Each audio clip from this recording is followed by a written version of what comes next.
അസ്സലാമു അലൈക്കും വറഹ്മത്തുള്ളാഹി വബറകാതുഹു. അള്ളാഹുവിന്റെ കാരുണ്യത്തിനെ കുറിച്ച് നമ്മൾ ഒരിക്കലും നിരാശരാകരുത്. ചിലപ്പോൾ നമ്മുടെ ജീവിതത്തിൽ ഒരുപാട് ബുദ്ധിമുട്ടുകൾ നമുക്ക് അനുഭവിക്കുന്ന സമയത്ത് നമ്മൾ നിരാശരാവാറുണ്ട്. പക്ഷെ നമ്മൾ മനസ്സിലാക്കണം, പ്രവാചകന്റെ ഒരു കൗലുണ്ട്.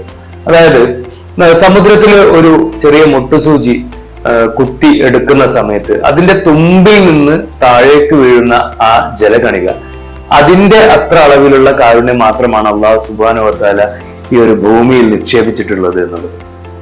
എന്നിട്ട് പോലും നമ്മൾ ആലോചിച്ച് നോക്കുക, നമ്മുടെ മാതാപിതാക്കൾ അതുപോലെ നമ്മുടെ വേണ്ടപ്പെട്ടവരൊക്കെ എത്ര കാരുണ്യത്തോടു കൂടിയാണ് നമ്മളോട് പെരുമാറുന്നത്. അപ്പൊ അള്ളാഹു സുബ്ഹാനഹു വ തആലയുടെ അടുത്താണ് ബാക്കി അത്രയും ആ സമുദ്രത്തിലുള്ള അല്ലെങ്കിൽ അതിനേക്കാൾ അധികമുള്ള കാരുണ്യം മൊത്തം അള്ളാഹു സുബ്ഹാനഹു വ തആലയുടെ അടുത്താണുള്ളത്.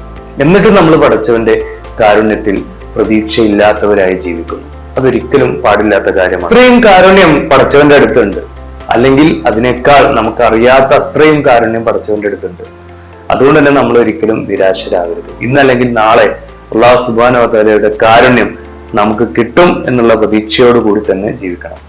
അങ്ങനെ അള്ളാഹുവിന്റെ എല്ലാ ഗുണങ്ങളും അംഗീകരിച്ചുകൊണ്ട് ജീവിക്കുന്ന ഉത്തമദാസന്മാരുടെ കൂട്ടത്തിൽ നാഥൻ നമ്മെ ഉൾപ്പെടുത്തി അനുഗ്രഹിക്കുമാറാവട്ടെ. ആമീൻ. അസ്സലാമു അലൈക്കും.